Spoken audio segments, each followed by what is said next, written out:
You were riding without a seatbelt. Maybe it was the back seat or even the front. Your parents were smoking with the windows cracked, and the radio played Fleetwood Mac or the Eagles in the early hours. Nobody was watching too closely. It wasn't neglect, it was just the way things were, and somehow that shaped you in ways you're still unpacking. Kids who grew up in the 1970s carry a subtle imprint that isn't just nostalgia or the idea that life was simpler back then. There's something deeper at play. Let us start with a difficult truth. The 1970s marked the beginning of a visible fracture in the traditional American family. LP rates surged, doubling from the 60s to the 80s, peaking in the late 70s. For millions of children, this wasn't a statistic. It was everyday life. Studies of the so-called divorce generation show that children who experienced family breakups during this time often developed a distinct worldview. Love can feel conditional, stability is fleeting, and adults are doing the best they can even when it isn't enough. That last point is crucial. Growing up in the 70s meant becoming accustomed to uncertainty, learning to keep moving forward even when life didn't make sense, and not letting chaos spill over into school or friendships. There's something quietly tragic and functional about that resilience. Picture this: it's 1977 and you're 11. Your mom is late picking you up from a friend's house. She's juggling two jobs since your dad left 8 months ago. She doesn't apologize, it's not expected. You get into the car, look straight ahead, and the silence is just the rhythm of your life. You learn early how to read situations and people, a skill psychologists call parentification. Research, including E. Mavis Hetherington's 20-year study of hundreds of families, shows that many children of divorce take on emotional responsibilities typically reserved for adults.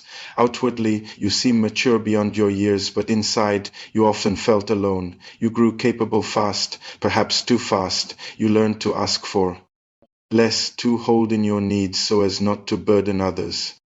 If this resonates, you might have spent much of adulthood thinking self-sufficiency is just your personality, but for many, it began as a coping mechanism that eventually became part of who they are. Yet, despite these challenges, kids of the 70s also experienced a kind of freedom rarely seen today, not the cinematic, romanticized freedom, but real, unsupervised independence.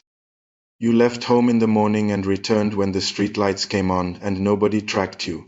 No phones, no GPS. Parents had a general idea of where you were, and that was enough.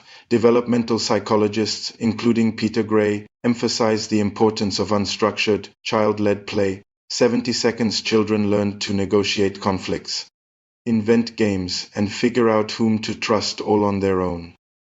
This kind of upbringing produced a generation unusually comfortable with ambiguity, able to sit with uncertainty without panicking, a skill younger generations often struggle to master. There was also the larger cultural backdrop shaping your worldview. The 70s were steeped in collective disillusionment. Vietnam had ended poorly. Nixon resigned, inflation soared. The optimism of the 60s had given way to a more skeptical, ironic perspective. Kids absorbed this not from lessons, but from the atmosphere around them, the news, adult conversations, the emotional temperature of their household. This fostered a sharp sense of irony and a healthy skepticism toward authority. By 1980, trust in government had dropped drastically from 77% in 1964 to 25%, reflecting a cultural shift that children of the 70s intuitively understood. This was absorbed, not taught. It mattered. And yet, despite fractured homes, casual neglect, and cultural pessimism, people raised in the 70s are deeply loyal. Their relationships carry weight. When they love, they commit. They didn't grow up with constant social validation or endless online connection. So when someone was there for them, it left an impression that lasted a lifetime. Psychologist Dan McAdams' concept of narrative identity, the way we make sense of ourselves through our life stories, applies here. Growing up in complex, unstable conditions often gives rise to richer, more nuanced personal narratives. 70 seconds kids are accustomed to contradiction. They have learned to live with it. That provides a form of practical wisdom rather than a wound. Those who cycled home alone, rode in smoky cars, navigated a world that sometimes felt like it was falling apart and yet still found things worth holding on to developed a unique skill, accepting reality as it is. If any of this resonates with you, it's likely you've recognized in yourself what's been quietly forming for decades.